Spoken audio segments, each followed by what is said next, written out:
Glória a Deus, paz do Senhor, irmãos. Amém. Quem está feliz com Jesus diz amém bem forte. Amém. Amém. Louvado seja Deus. Quinta-feira agora, as mulheres terão culto aqui. Olha, tá pior que os homens, hein? Quinta-feira agora, culto de mulheres. Um pouquinho melhor ficou. Vamos lá, mulherada, vamos buscar o Senhor. Louvado seja Deus. Então, queridos, nós vamos continuar hoje a ministração que começamos há 2 semanas atrás. Não sei se eu vou terminar hoje, mas eu confesso que não estou com muita pressa de terminar não, porque a gente precisa entender bem. Se precisar de mais um dia, faremos, sem problema nenhum. Tá bom o áudio aí para vocês? Tá legal? Que eu estou sem retorno hoje, não estou ouvindo uma coisa longe assim, mas tá bom para vocês? Para mim tá perfeito. Então nós vimos no culto anterior, não, domingo passado, outro, né?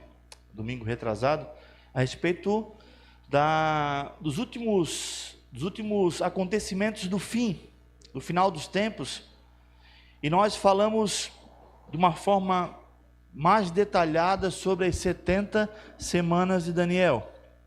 Eu não vou falar de novo sobre o assunto, porque ele é um pouco extenso. Então, se alguém não assistiu esse culto, não estava presente, ou não foi no YouTube ver, eu peço, por favor, que faça isso. Depois, assista, porque é muito importante. E nós entramos nesse assunto, e logo já entramos sobre a tribulação. Então, hoje eu vou dar uma resumida só, não vou explicar o assunto todo, vou fazer uma ordem cronológica e vou abrir um pouquinho mais a questão da tribulação, outros eventos que eu acabei não citando na semana passada, eu passei bem por cima, vou estar explicando um pouquinho mais e avançando na sequência dos eventos após a tribulação, certo? Então assim, irmãos, os eventos do fim, dos últimos dias, eles têm relatos tanto no Antigo quanto no Novo Testamento. Você vê nos profetas, você vê profeta Joel, você vê profeta Daniel, profeta Isaías, profeta Ezequiel. É profetizado no Novo Testamento e no Antigo Testamento também. No Novo Testamento, nós vemos algumas menções nas cartas de Paulo, nós vemos também na carta de Judas, vemos também na carta de Tiago, mas especialmente nós vemos falar do final dos tempos no livro que ele foi escrito com essa finalidade, que é o livro do... Poxa, obrigado, Frank. Livro do Apocalipse, isso, que a palavra Apocalipse significa revelação, abrir algo que está oculto, trazer algo a claridade, né, ao conhecimento. E esse livro do Apocalipse, ele não é 100% cronológico. Você começar a ler do capítulo 1 até o 22, você pensa que é uma história inteira contada do começo ao fim. Não funciona assim. O livro do Apocalipse, ele é dividido, cada teólogo usa uma forma de explicar, né? Mas ele é dividido em mais ou menos 7 sessões. Essas sessões trazem a história do final dos tempos. Então, tem hora que você vai ler alguma coisa no capítulo 13, mas no 11 fala a sequência, porque ela é dividida por sessões. E essas sessões são paralelas e complementares. Ou seja, elas vão contando a mesma história, como se ela fosse abrindo parênteses para explicar. É mais ou menos do que eu fiz nesses 2 cultos. Eu comecei a contar a história, contei um pedaço, agora eu voltei para contar outras coisas que eu não tinha falado ainda. No Apocalipse tem isso. Então você vê que às vezes sai fora da sequência.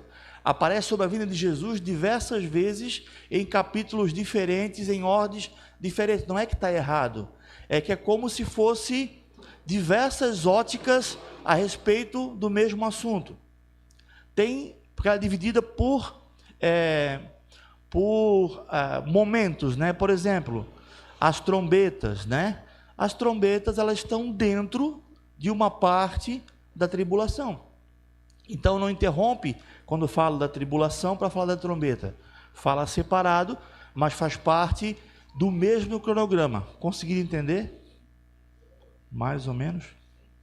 Que bom, né? Então, para entender como o Apocalipse não é uma coisa sequencial. Então, falando sobre os eventos, vou falar do que eu falei até agora. 70 semanas de Daniel. Cada semana, ela é uma semana de anos. Você calcular essas semanas, a Bíblia fala de semanas, fala de dias, fala de anos, é considerado aqui o calendário antigo, onde se considerava 360 dias e 30 dias por mês.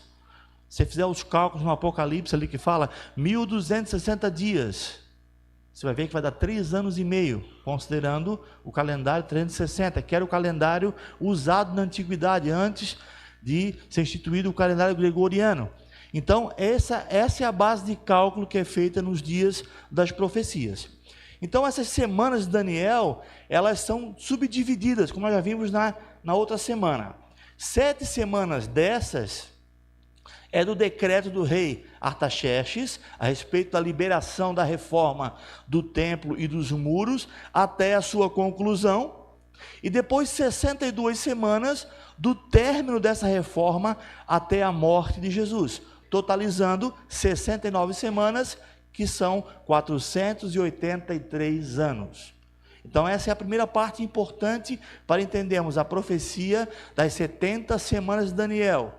São 69 semanas, então está faltando uma semana. Essa semana ela vai aparecer depois na cronologia do final dos tempos, porque ela ainda não aconteceu, certo? Esse é o primeiro evento. O evento é 70 semanas de Daniel. O segundo evento, que nós falamos também na semana passada, é o princípio das dores. Lembra que eu falei sobre a questão da gravidez? Até citei a Alice, que estava aqui no culto, e hoje ela não está aqui no culto, ela está lá na maternidade já, tendo as primeiras contrações lá. Enfim, ela está já no final das dores. No princípio ainda? Mas vai chegar no final até amanhã, né? Ela está no final do princípio, então. Princípio do final. Então, a gente deu esse exemplo aqui sobre a gravidez. Oi, minha nora, fica tranquila aí, tá? Fica firme. Um abraço, meu filho, um abraço, Letícia, que está com ela também lá. Então, essas dores que Jesus exemplifica, ela fala sobre a questão como se fosse de um parto mesmo.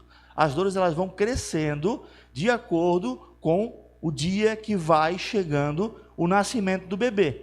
Então, essas dores, elas são dores que elas mostram os acontecimentos crescendo. Que dores são essas? Guerras, rumores de guerras, pestes, terremotos.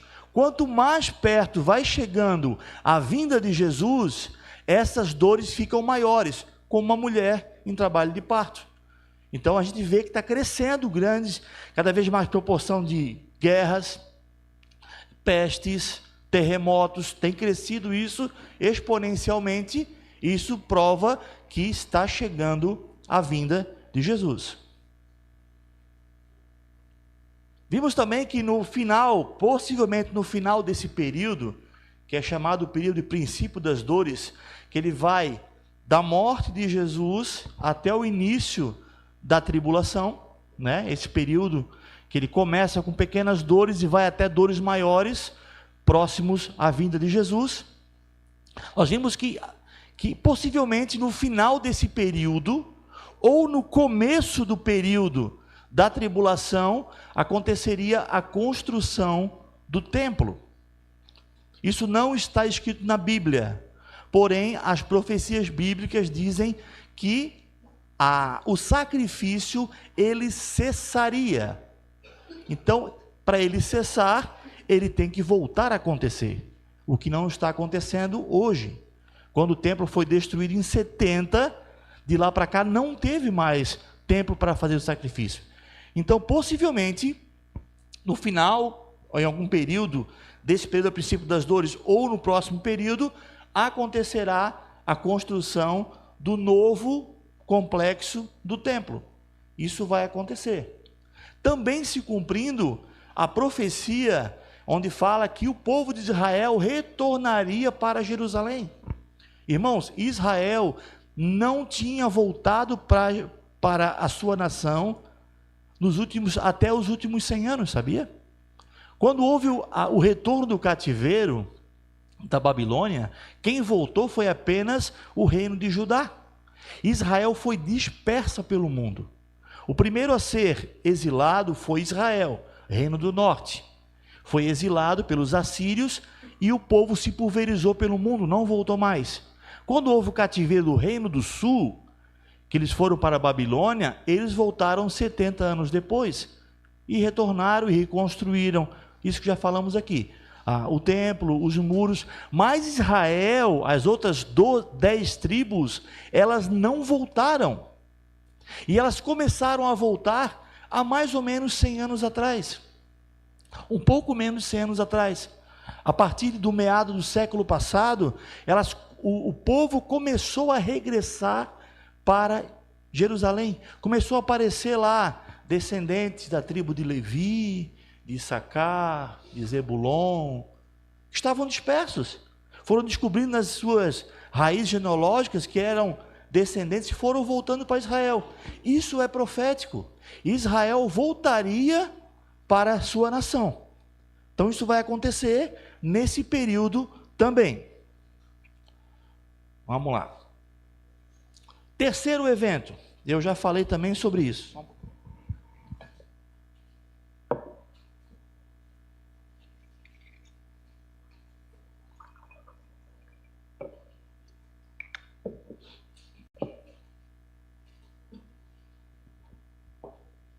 Terceiro evento.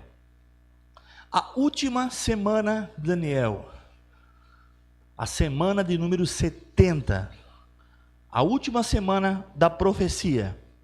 Essa semana, ela é conhecida como os 7 anos de tribulação. Lembrando, semana, 7, semanas de anos, 7 anos. Essa última semana é conhecida como a semana que é a tribulação. Ela está dividida em 2 períodos. Metade, metade. 3 anos e meio, 3 anos e meio. A primeira fase, uma fase um pouco mais tranquila. A segunda parte, mais pesada, com relação aos eventos que vão acontecer, que ela é chamada de grande tribulação. Faz parte da tribulação, mas é chamada de grande tribulação porque é o período que vai acontecer as coisas mais terríveis. É nesse período, dessa última semana, que vai se manifestar o chamado, lá no capítulo 12 de Apocalipse, chamado de dragão. O dragão que vai perseguir a mulher. Esse dragão, a Bíblia fala que é o próprio Satanás. Ele persegue a mulher desde o princípio. Desde o princípio. Vamos dizer, do princípio mesmo. Lá do jardim do Éden, até os dias atuais, ele persegue a mulher. Ele perseguiu a mulher, agora aqui falando na figura de Eva, quando Jesus veio ao mundo, tentou matar Jesus, onde houve aquele censo para matar os meninos, e ele continuou perseguindo a igreja. Esse dragão é falado no Apocalipse 12, que ele tenta matar a mulher. E fala ali no capítulo 12 sobre esse período de perseguição. Vou falar um pouquinho sobre isso, eu acho que com mais detalhe depois. Deixa eu ver se não... isso mesmo.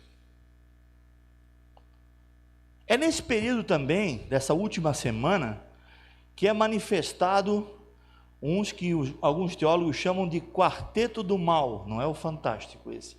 É o quarteto do mal, que seria o dragão, o anticristo, o falso profeta e a prostituta, a meretriz, que mais ou menos imita a obra de Deus.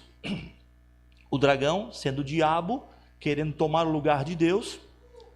Nós vemos aqui o anticristo, que tem a figura de ser alguém que parece com Cristo, o falso profeta, que é uma figura que evidencia o anticristo, que apoia o anticristo, como se fosse o Espírito Santo, né? E vemos aqui a meretriz, que é a prostituta, que é a igreja prostituta, que fala em Apocalipse, representando como se fosse a igreja de Jesus. Então esses 4 elementos, eles vão aparecer nessa última semana e vão fazer parte desse enredo ali, dessa última semana de tribulação, certo? Agora falando sobre a primeira parte dessa primeira semana. Os primeiros 3 anos e meio, já falamos também semana passada, o anticristo vai aparecer, que é a besta que surge do mar. Você pensou que era outra coisa? Eu falei que não era, mas também ele é um líder político. Não esse político que você pensou, mas outro político que vai se levantar. Ele se manifestará, e Apocalipse 13 fala sobre isso, que ele será um líder político e ele fará aliança com as nações. Está lá, fará aliança com as nações. Por uma semana, é o que fala no livro de Daniel, nós lemos também isso no outro culto. Essa uma semana é a semana que estamos falando aqui. Ele vai trazer aparente paz ao mundo, uma aparente paz. Isso está em 1 Tessalonicenses 5, capítulo 3. Eu acho que eu não falei na semana passada desse texto, falei? Então vamos abrir? 1 Tessalonicenses, capítulo 5, versículo 3.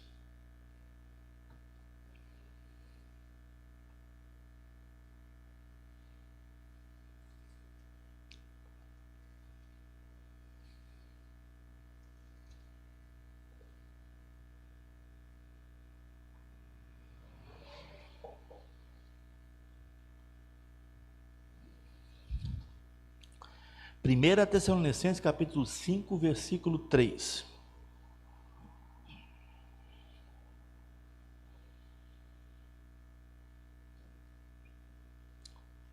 Amém? Vamos ler. Quando disserem paz e segurança, a destruição virá sobre eles de repente, como as dores de parto à mulher grávida, e de modo nenhum escaparão. Então, o anticristo vai promover esse governo com uma falsa paz que vai anteceder justamente o momento que é a vinda de Jesus, que vamos dizer que é o final das dores. Então, essa falsa paz, na verdade, vai trazer o desfecho dessa situação, né? Então, o anticristo, ele vai trazer essa situação de um governo estável, que vai envolver, quem sabe, uma estabilidade econômica no mundo, alguma coisa assim, certo? Nesse momento, o falso profeta, aqui, achei. Nesse momento também vão se levantar 2 testemunhas, que pregarão, isso eu não falei na semana passada, que pregarão o evangelho por 3 anos e meio, não está certo ainda se vai ser no mesmo período dos 3 primeiros anos e meio, se vai ser no segundo, se vai ser uma mescla. Eu creio que vai ser nessa primeira fase, 3 primeiros anos e meio. Essas 2 testemunhas vão pregar o evangelho, vão fazer prodígios em nome do Senhor Jesus, elas serão mortas, o corpo delas vai ficar numa praça, por 3 dias e meio, porque eles querem desmentir a ressurreição de Jesus, e em praça pública eles vão ressuscitar e vão subir. Vamos ler isso? Apocalipse 11. Aí já começa essa questão do que eu falei que vai e volta, né? Estávamos em Apocalipse 13, falando da besta do mar, e voltamos agora ao Apocalipse 11, que é um parêntese a respeito desse tempo. Apocalipse 11, versículo 3 a 11.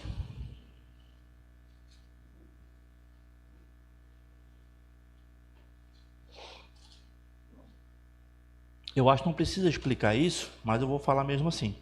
Não pense que vão aparecer bestas, animais, monstros, né?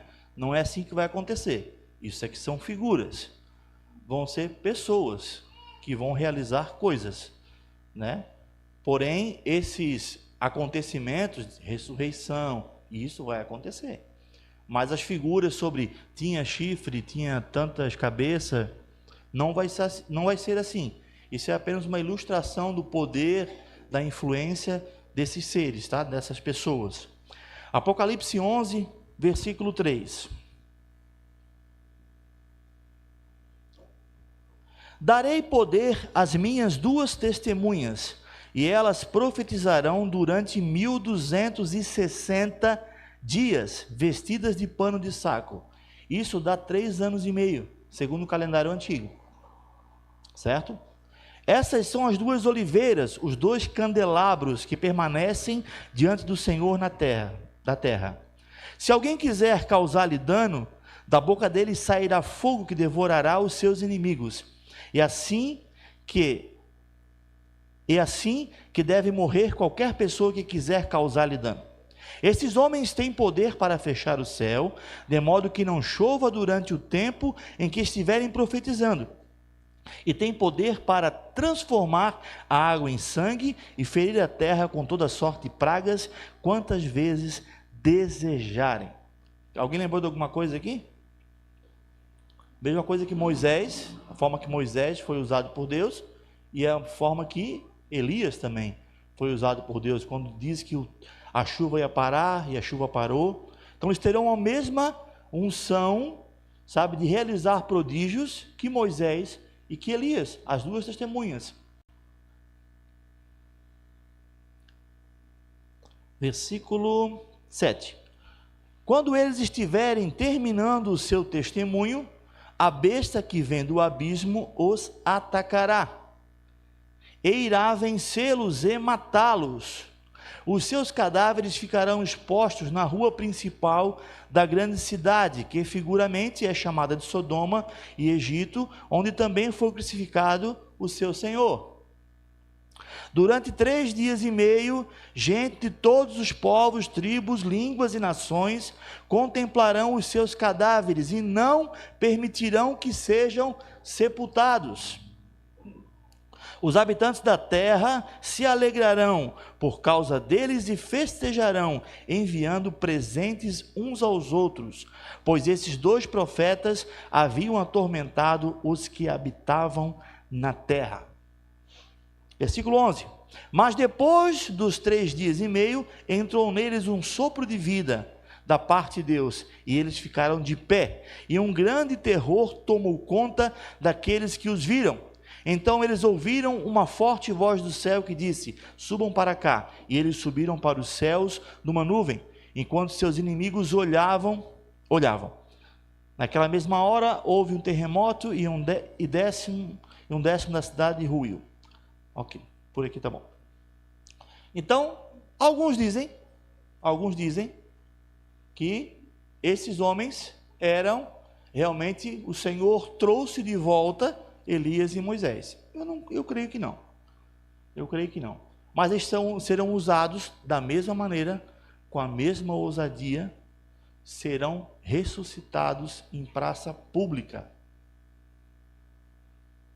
Hoje nós conseguimos entender um pouco mais essa questão de o mundo inteiro estar assistindo, né? Hoje em dia o mundo inteiro consegue estar assistindo alguma coisa ao mesmo tempo.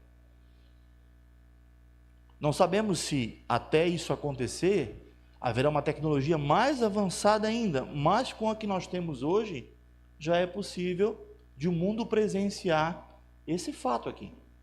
Esses 2 homens, eles pregarão o evangelho num tempo muito terrível, num tempo de perseguição, onde a igreja estará sendo perseguida, onde aqueles que não quiseram se entregar a Cristo estarão entregues a Satanás, recebendo a marca da besta e servindo ao anticristo, e totalmente blasfemos contra o evangelho. É nesse tempo que eles vão estar pregando. Então eles serão odiados pelo mundo. odiados. Quem aqui, dos irmãos que estão aqui, que eram crentes na década de 80 e começo da década de 90, conseguem entender um pouquinho isso? Quem é mais velho ainda, muito mais, né? Até o começo da década de 90, os crentes eram ridicularizados, motivo de deboche. Se uma criança fosse evangélica na sala de aula, ela era ridicularizada. Era uma vergonha quando tinha um crente, porque era motivo de deboche. Muitos filhos de crentes tinham vergonha de falar que eram crentes na escola, com medo do deboche, da represária que levariam pela sua fé. Isso não faz muito tempo, irmãos, 40 anos. Isso vai voltar a acontecer, de uma forma muito mais forte ainda, porque o governo mundial vai estar contra a igreja, está contra tudo aquilo que fala-se de Deus, que fala-se de Jesus. Ok? Então, esse eu considero como primeira parte desse período de 7 anos. Agora vamos para a segunda parte, a outra metade dos 7 anos da grande tribulação. Vai acontecer que o anticristo vai fazer cessar o sacrifício no templo. Isso eu também falei na semana passada. E ele vai colocar uma abominação dentro do templo. Um objeto de abominação que os judeus abominam, não sei o que. Ele vai colocar a imagem dele para que seja adorado pelos homens. Nessa hora vai se manifestar a segunda besta, a besta da terra, que é chamado de falso profeta. Ele vai se manifestar nesse período e ele será um líder religioso. Ele vai trazer a coisa espiritual, as manifestações semelhantes às testemunhas, fazer cair fogo do céu. Ele vai ser aquele que vai querer dar uma de representante de Deus, vai trazer força à primeira besta, que é o anticristo, e ele vai fazer uma imagem da primeira besta e colocar lá para ser adorada no templo. Esse texto eu também não trouxe na semana passada. 2 Tessalonicenses, capítulo 2. Fala um pouquinho sobre isso.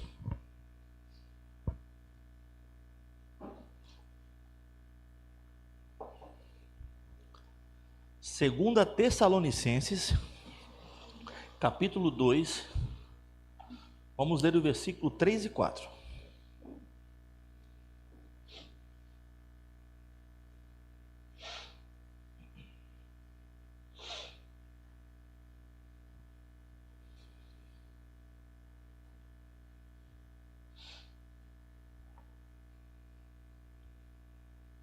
Vamos ler então, versículo 3. Não deixem que ninguém os engane, de modo algum.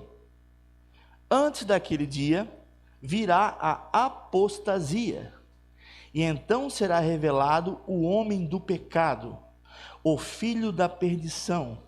Este se opõe e se exalta acima de tudo que se chama Deus, ou é objeto de adoração, chegando até a assentar-se no santuário de Deus, proclamando-se ele mesmo sendo Deus.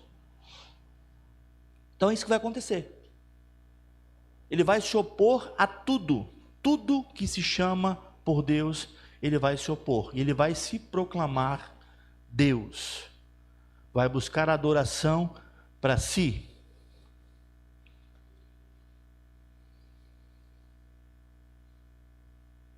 E por fim, nesse período de grande tribulação, de grande perseguição, vai acontecer a implantação da marca da besta. Nós lemos no outro culto passado, né? Esse texto, né? Que está ali em Apocalipse 13. Vai haver a implantação desse sistema financeiro mundial, onde só vai poder comprar, vender, negociar, trabalhar quem tiver a marca. Vai ser uma coisa que eu não vejo tão difícil de acontecer hoje em dia. Nós vemos hoje em dia as pessoas 40 a mais, aí, 50 a mais, com dificuldade, às vezes, de mexer no celular para acessar um aplicativo, mexer no banco, né? Você imagina quando isso aí se tornar uma coisa que vai ter que ser obrigatória e todos vão ter que aderir. Vai ser uma coisa que não vai ter como fugir. Hoje em dia, nossos idosos não conseguem, de repente, ir lá na agência ou resolver, né? Quando chegar esse governo, isso vai ser uma coisa que vai simplificar e para todo mundo participar. Hoje em dia tem certos órgãos governamentais que você não fala mais com ninguém. Você não fala mais com pessoas. Você não fala nem no telefone mais com pessoas. É só pela internet ou é só através de mensagens automáticas. O atendimento ao público está cada vez se extinguindo mais. Isso tudo levando para que a tecnologia seja cada vez mais presente na vida da população.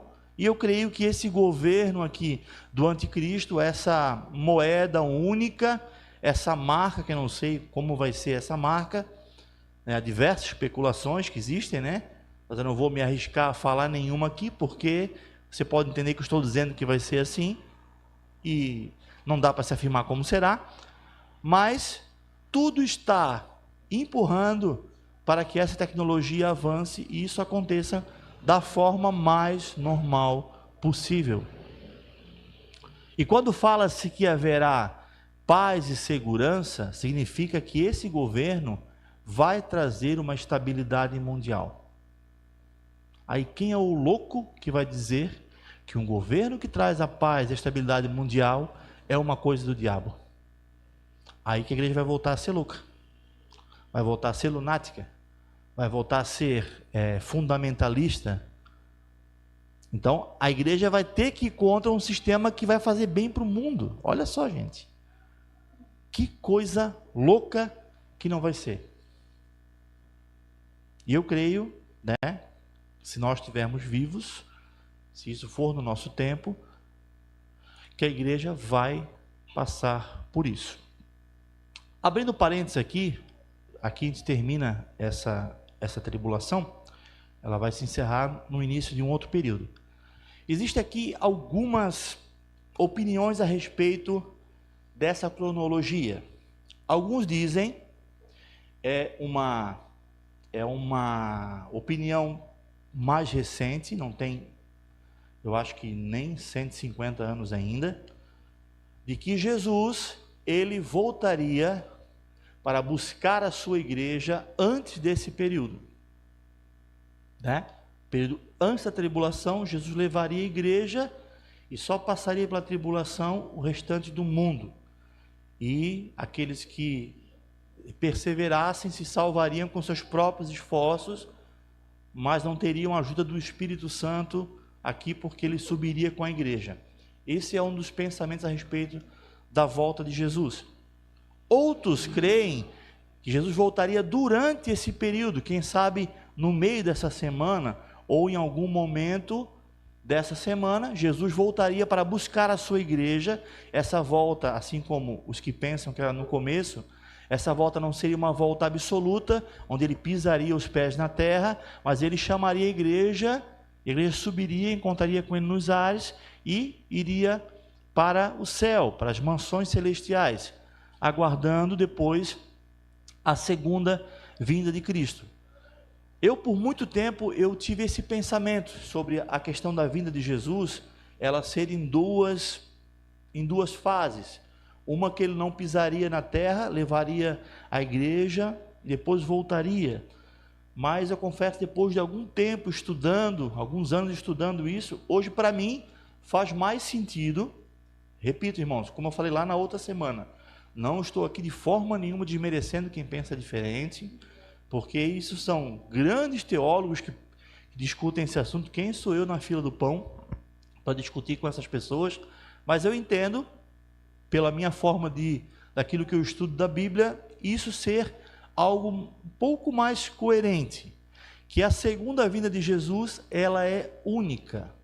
Jesus virá e nessa vinda já acontecerá o arrebatamento, a ressurreição, e já acontecerá aquele momento onde é o grande dia do Senhor, que vamos dizer assim, é o dia do nascimento, o dia onde vai terminar as dores e acontecer realmente o dia do Senhor. E é nessa linha que eu estou tentando levar esse ensinamento. Então, o nosso próximo evento aqui seria a volta de Jesus, que aconteceria após o final da tribulação, onde ali está acontecendo aquele desastre todo no mundo, o anticristo, o falso profeta, botando para quebrar, irmãos morrendo, sendo perseguidos, alguns irmãos vão estar vivos ainda, porque vai acontecer o arrebatamento, sofrimento, muitos mártires, a igreja passando por grandes tribulações,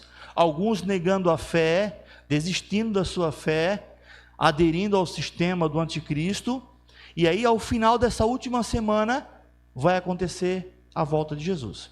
Mateus 24, versículo 29. A partir de agora, gente, é tudo assunto novo.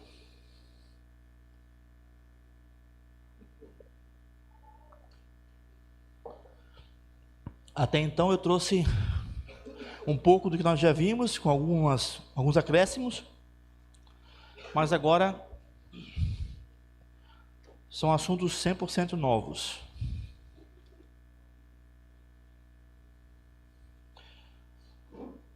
Mateus capítulo 24.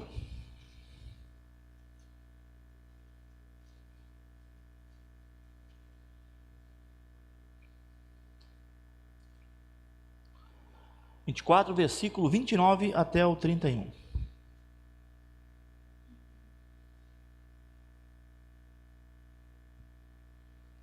Olha o que fala aqui.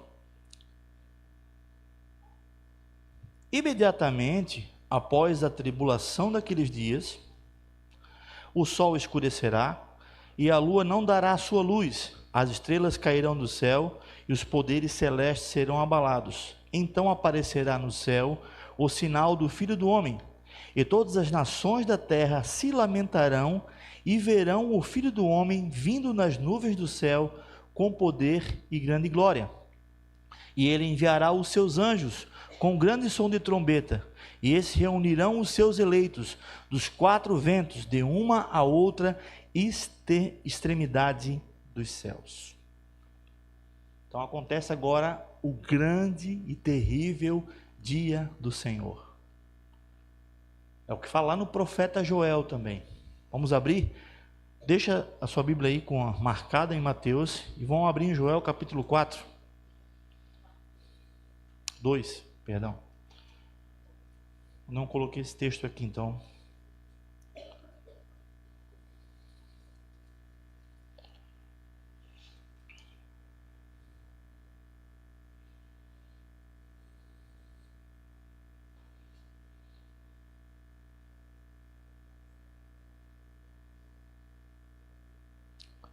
Joel capítulo 2.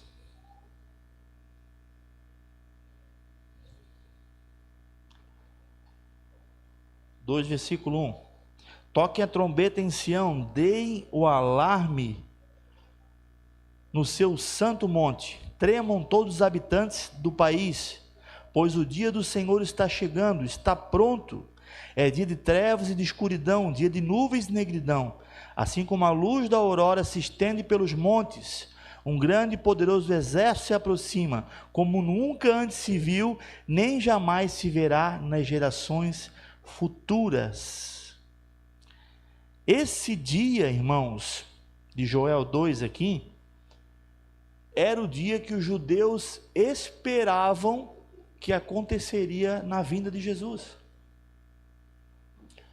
Os judeus ignoraram, não entenderam as profecias que diziam que o Messias teria 2 períodos. Ele viria como servo e sofredor, conforme Isaías 53, e ele viria como vitorioso guerreiro no grande dia. Não entenderam Jesus vindo sem ser dessa forma. Não lembraram que ele viria humilde, montado num filho de uma jumenta. e apenas esperaram essa vinda que realmente vai acontecer, mas na sua segunda vinda.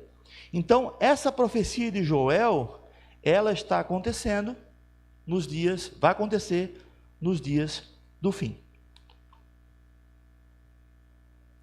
E aonde fala sobre isso? Lá no Apocalipse. Primeiro vamos ver, antes disso, vamos ver qual o primeiro evento que vai acontecer nessa vinda.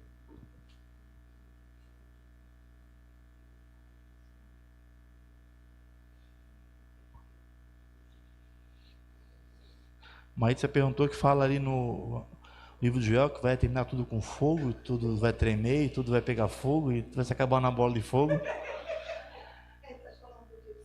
Gente, vai acontecer uma batalha, eu vou falar sobre ela daqui a pouco. Vai acontecer uma grande batalha.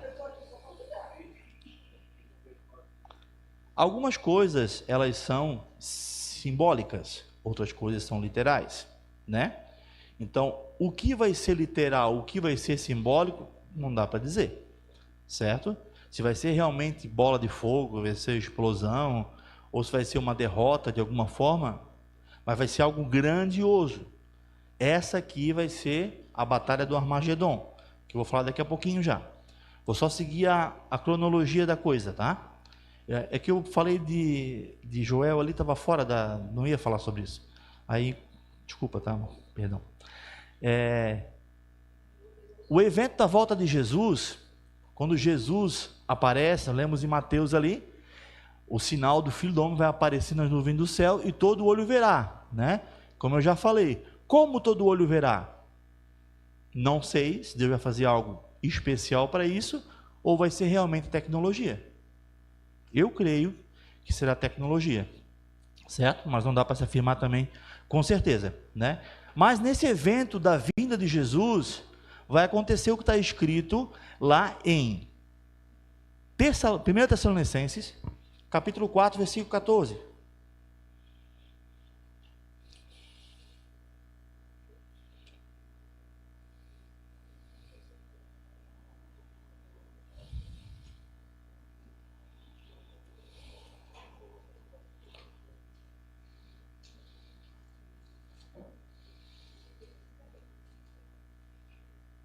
Primeira Tessalonicenses, capítulo 4, versículo 13, vamos ler. 13. É um texto muito conhecido, falado bastante. Eu falo bastante sobre esse texto, gosto muito desse texto.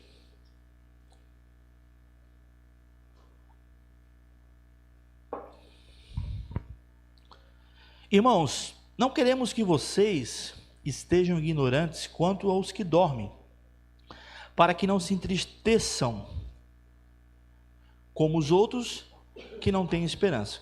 Se cremos que Jesus morreu e ressuscitou, cremos também que Deus trará mediante Jesus e com ele aqueles que nele dormiram. Mediante Jesus e com ele. Dizemos a vocês, pela palavra do Senhor, que nós, os que estivermos vivos, os que ficarmos até a vinda do Senhor, olha só, nós ficaremos até a vinda do Senhor, essa é a segunda vinda. Certamente não precederemos os que dormem, pois, dada a ordem, com a voz do arcanjo e o ressoar da trombeta de Deus, o próprio Senhor descerá dos céus e os mortos em Cristo ressuscitarão primeiro. O que vai acontecer então na vinda de Jesus? Todo olho verá Jesus descendo, lá em Atos 1, quando Jesus sobe aos céus, e os discípulos ficam assim olhando para cima, né? E aparece um anjo e fala: "Ei, o que está acontecendo com vocês?" Do mesmo modo que estão vendo ele subir, ele vai descer depois outra vez. Então é uma promessa. Da mesma forma que os homens viram Jesus subindo, o mundo verá Jesus novamente descendo. Essa é a vinda de Jesus. E nessa vinda aqui, ó, quando Jesus estiver vindo, primeiro os que tiverem morrido em Cristo ressuscitarão primeiro. Primeiro evento, Jesus está vindo, é os mortos ressuscitarem.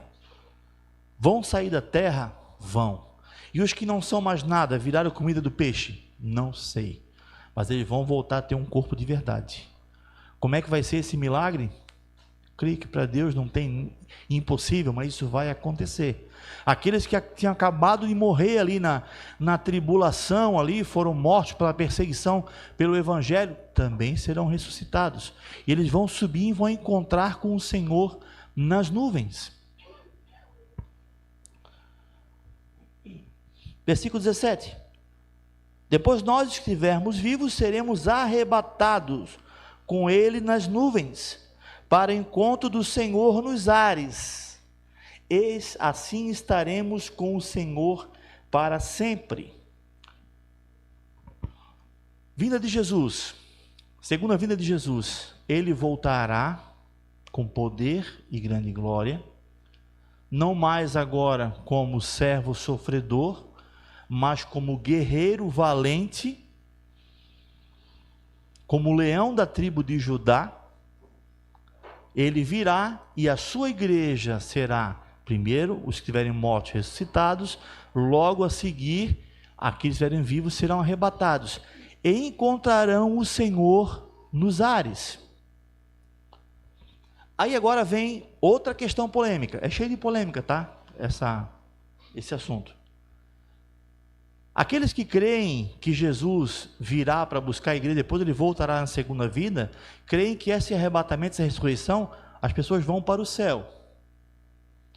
No meu entendimento, que fiquei sabendo ao estudar novamente esse assunto, que era bem a teologia que era praticada pela igreja primitiva, era bem essa, até o ano 200, mais ou menos, ano 300, era essa teologia que era pensada.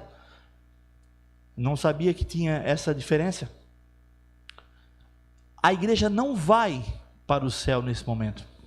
Ela vai encontrar o Senhor nos ares, vai haver ali a união da igreja, os ressurretos e os arrebatados, com Cristo, e ambos vão descer num exército para a batalha do Armagedon, que é o que está lá em Apocalipse, capítulo 19, que é a sequência da história. Aí vai ser a batalha. Aí vai ter bola de fogo, vai ter sangue. Você pensa que a batalha vai acabar? Não. Se prepara para a grande batalha.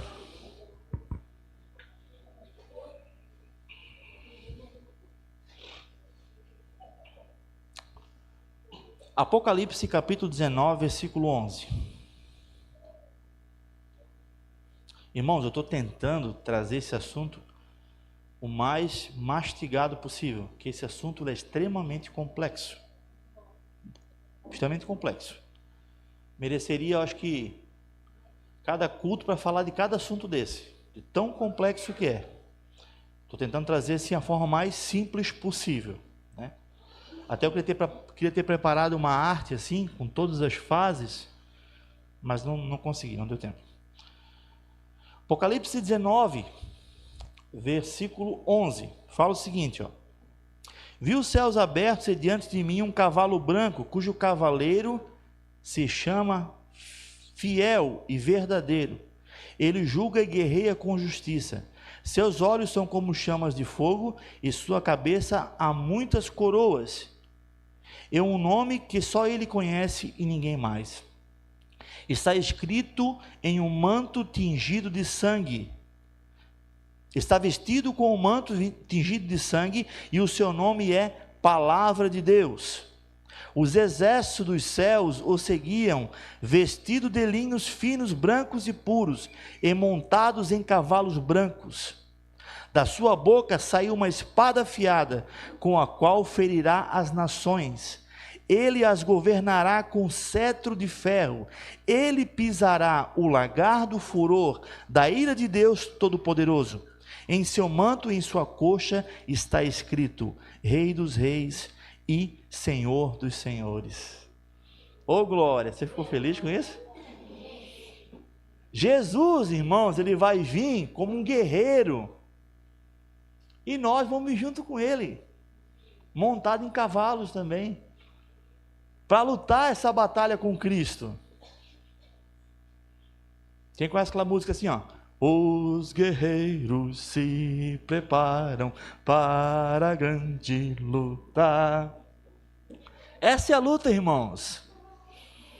Essa é a luta que nós vamos lutar com Cristo.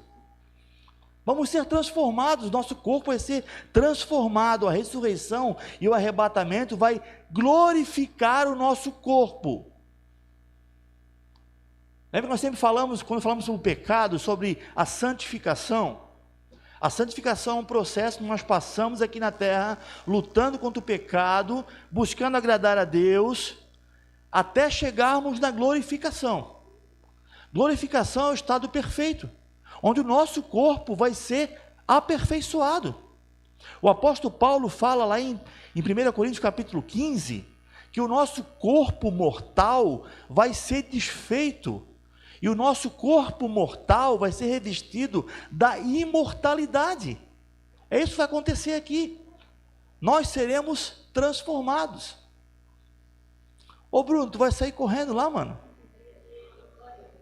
Já pensou? Que coisa maravilhosa. Eu vou arrancar essas coisas da perna aqui, vou poder pular, dançar, correr novamente. Nós seremos perfeitos, irmãos. E vamos vencer com Cristo essa batalha.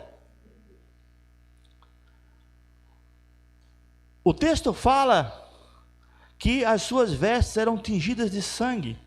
E fala também que ele pisaria o lagar. Isso vai acontecer porque serão destruídos nessa batalha todos os inimigos. Muitos teólogos creem que haverá derramamento de sangue de verdade nessa batalha. Se vai acontecer, não dá para se afirmar com certeza. Mas fala em outro texto que eu acabei não separando aqui. Não vou procurar para não perder tempo. Onde o Senhor vai dar ordem, em uma das trombetas, eu acho. Dar ordem para que seja ceifado a terra, e seriam ceifados os cachos de uvas, e essas uvas cairiam no lagar e seriam pisadas. Essas uvas ceifadas serão as pessoas, o governo, não sei bem, acontecerá, a turma do mal aqui, que vai estar governando, que vai ser pisada pelo exército de Cristo. Como vai ser essa dinâmica dessa batalha, irmãos? Eu não sei, mas vai acontecer. Então, esse pisar do lagar, o que é o lagar? É onde se colocava as uvas, né? Lugar de pisar uva para sair o suco. Então, as vestes de Jesus, elas estavam manchadas de sangue, de pisar o lagar das uvas. Vai ser uma batalha. Outro trecho diz que, eu não me lembro agora se era no Apocalipse ou se era nos profetas, que o sangue desse lagar vai subir até a altura do freio dos cavalos. Você imagina só o tamanho da batalha que vai ser. Vamos seguir aqui o texto. Versículo 17. Vi um anjo que estava em pé no sol e que clamava em alta voz a todas as aves que voavam no céu: venham, reúnam-se para o grande banquete de Deus, para comerem carne de reis, generais e poderosos, carne de cavalos, de cavaleiros, carne de todos, livres e escravos, pequenos e grandes. Então vi a besta e os reis da terra. Lembrando que a besta, ela fez um acordo, né, político com os reis da terra. A besta, os reis e os seus exércitos reunidos para guerrearem contra aquele que está montado no cavalo e contra o seu exército. Mas a besta foi presa e com ela, dessa vez não vai ser solta, né? É presa, vai ficar presa. Ninguém pegou a piada, né? Tá bom. Mas a besta foi presa e com ela o falso profeta. Isso. É verdade, o erro foi meu, gente.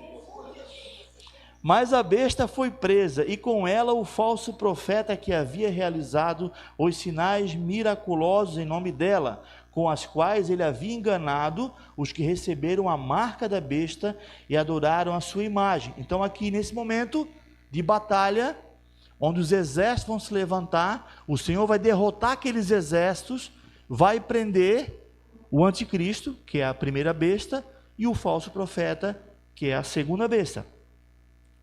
Continuação.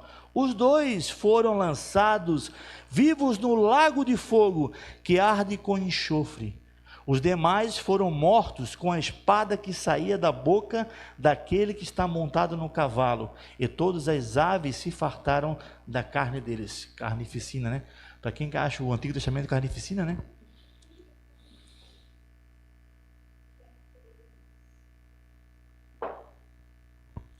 Então, irmãos, aqui nesse momento dessa batalha vai haver uma grande matança.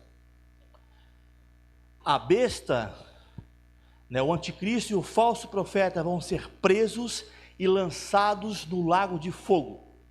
Agora vai aparecer no Apocalipse um lugar, crê-se que é um lugar geográfico também, não somente espiritual, mas geográfico, chamado Lago de Fogo, que é o lugar de tormento, lugar de atormentamento eterno.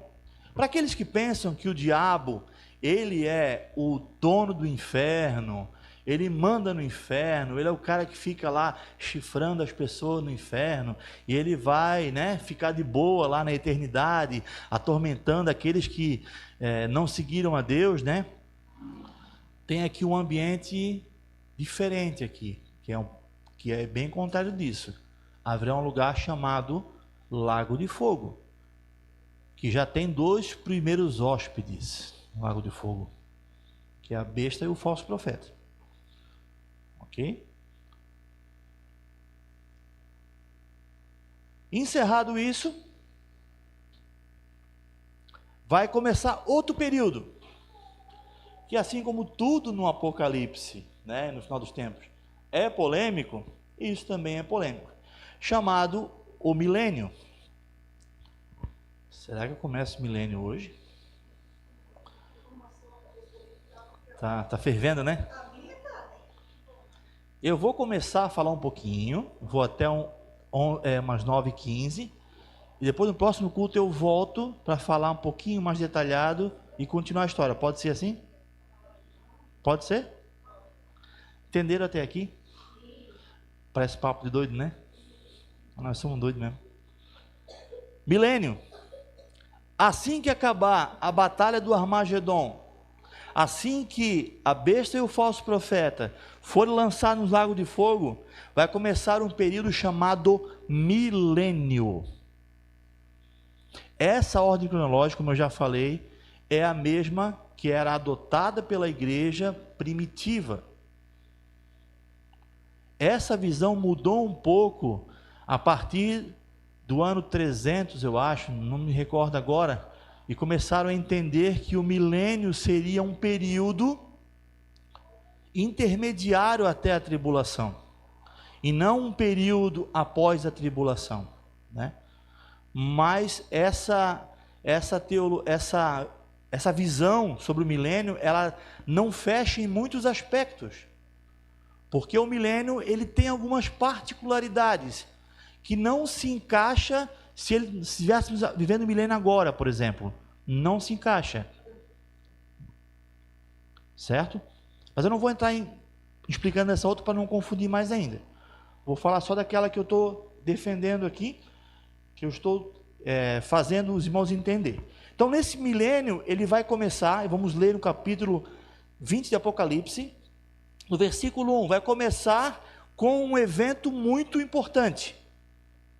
Versículo 1: Vi descer dos céus um anjo que trazia na mão a chave do abismo e uma grande corrente. Ele prendeu o dragão. Que dragão é esse? É a antiga serpente, que é o diabo, Satanás, para quem ficou com dúvida, explicou todos os seus adjetivos, né? que é Satanás, e o acorrentou por 1000 anos. Lançou no abismo, fechou e pôs um selo sobre ele, para impedi-lo de enganar as nações, até que terminasse os 1000 anos. Depois disso é necessário que ele seja solto por um pouco de tempo. O primeiro evento do milênio é a prisão de Satanás. Satanás vai ser aprisionado por 1000 anos e não vai ter o seu poder de influência que ele tem hoje sobre o mundo. E aí vai começar o milênio. E o que vai ser o milênio? Vamos continuar lendo. Vi tronos em que se assentaram aqueles a quem havia sido dado autoridade para julgar, vi as almas dos que foram decapitados por causa do testemunho de Jesus e da palavra de Deus. Eles não tinham adorado a besta nem a sua imagem, e não tinham recebido a sua marca na testa nem nas mãos. Eles ressuscitaram e reinaram com Cristo durante 1000 anos. Aí que abre um parêntese: o restante dos mortos não voltaram a viver até que se completarem os 1000 anos. Opa, vai ter outra ressurreição então. Esse assunto para depois. Esta é a primeira ressurreição. Felizes os santos que participam da primeira ressurreição. A segunda morte não tem poder sobre eles. Serão sacerdotes de Deus e de Cristo e reinarão com ele durante 1000 anos. O que o texto está dizendo aqui, irmãos?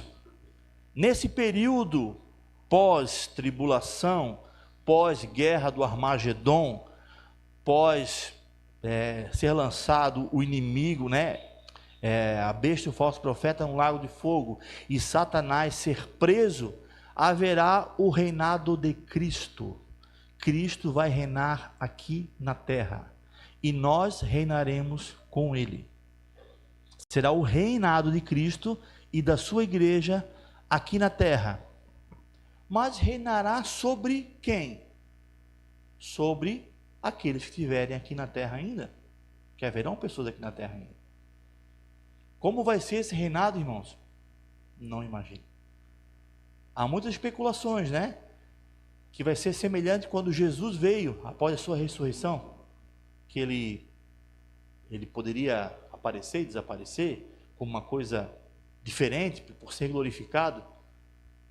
Mas como vai ser esse reinado nas suas particularidades, não dá para dizer. Mas vai ser um reinado onde não vai ter o reinado do pecado, porque Satanás estará preso. Um texto que fala bem sobre isso é Isaías capítulo 11. Vamos ver? Isaías 11, versículo 1 ao 11.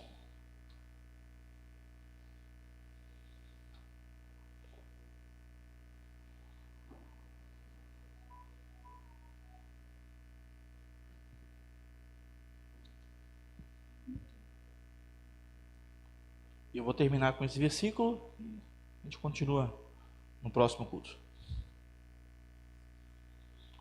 Vai ter que ter o capítulo 3, Cauã. Cauã está na live hoje? Tá? É o Cauã.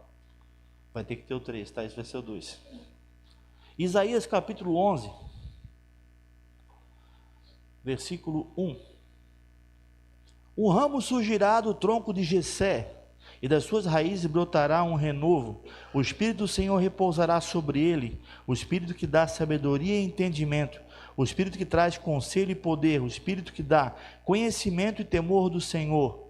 Ele se inspirará no temor do Senhor, não julgará pela aparência, nem decidirá com base no que ouviu, mas com retidão julgará os necessitados, com justiça tomará decisões em favor dos pobres. As suas palavras, como se fosse um cajado, ferirá a terra, com o sopro da sua boca matará os ímpios. Você percebe que é uma cronologia aqui? Quando fala do rebento de Jessé, está falando do nascimento de Jesus, que surgiu o rebento de Jessé, e todo esse texto está discorrendo do que Jesus faria Agora aqui já está falando sobre o sopro da sua boca.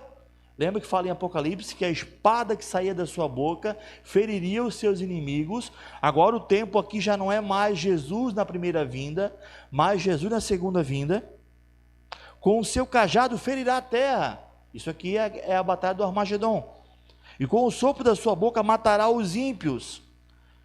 A retidão será a faixa do seu peito e a fidelidade o seu cinturão. Agora vem o que acontece depois. O que nós falamos quando seria depois da batalha do Armagedon? Satanás seria preso e começaria o que mesmo? O milênio. Olha o que fala aqui. O lobo viverá com o cordeiro, e o leopardo se deitará com o bode. O bezerro e o leão e o novilho gordo pastarão juntos. E uma criança os guiará. A vaca se alimentará com o urso, seus filhotes se deitarão juntos, e o leão comerá palha com o boi. A criancinha brincará perto do esconderijo da cobra, a criança colocará a mão no ninho da víbora. Ninguém fará nenhum mal, nem destruirá coisa alguma em todo o meu santo monte, pois a terra se encherá do conhecimento do Senhor, como as águas cobrem o mar. Naquele dia, as nações buscarão a raiz de Jessé, que será como uma bandeira para os povos, e o seu lugar de descanso será glorioso. Naquele dia o Senhor estenderá o braço pela segunda vez, para reivindicar o remanescente do seu povo, que fora deixado na Síria. Olha aqui, ó, a volta do povo da Síria. No Egito, em Patros, em Etiópia, em Elão, em Sinear, em Ramate e nas ilhas do mar. Então isso é o milênio. Um tempo sem pecado, sem a ação do pecado, um tempo onde Cristo reinará. Amém? Quantos reinarão com Cristo aqui? Amém? Vamos ficar de pé? Esqueci o dízimo, verdade. Você que trouxe o seu dízimo, perdão irmãos, eu esqueci. Se não é o Tiago me lembrar, eu sempre esqueço. Então apresente ao Senhor nesse momento, consagre a Deus, peço aos irmãos da mídia coloquem o QR Code ali na tela. Você possa agradecer a Deus, você que já fez, agradeça a Deus também. Eu te louvo, meu Deus, porque Tu és poderoso, maravilhoso. Porque Tu és um Deus provedor, um Deus que nos deixa, Deus, amparado quando nós estamos aflitos, necessitados. É um Deus que traz a provisão no tempo certo. Eu te louvo, Pai, por tudo que o Senhor tem provido em nossas vidas. Abençoa cada irmão, Senhor. Abençoa essa igreja, Pai. Tem sido fiel, Senhor Deus, na Tua palavra. Fiel, Senhor Deus, nas Suas finanças. Abençoa, Pai. Eu te louvo e te agradeço. Em nome de Jesus. Amém. Deus abençoe, meus irmãos. Na paz do Senhor Jesus. Tenha uma ótima semana.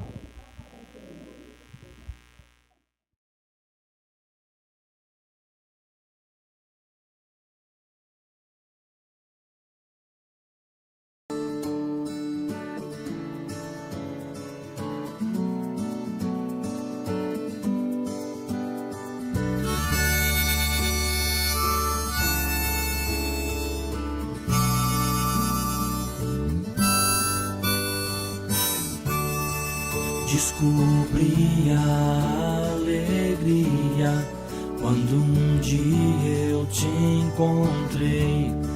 Teu amor se derramou e encheu meu coração. Posso girar o mundo inteiro, mas não vou encontrar outro alguém que me faça feliz, assim como você me faz. Onde irei se só Tu tens as palavras de vida eterna? Onde irei me saciar se só de Ti flui águas vivas?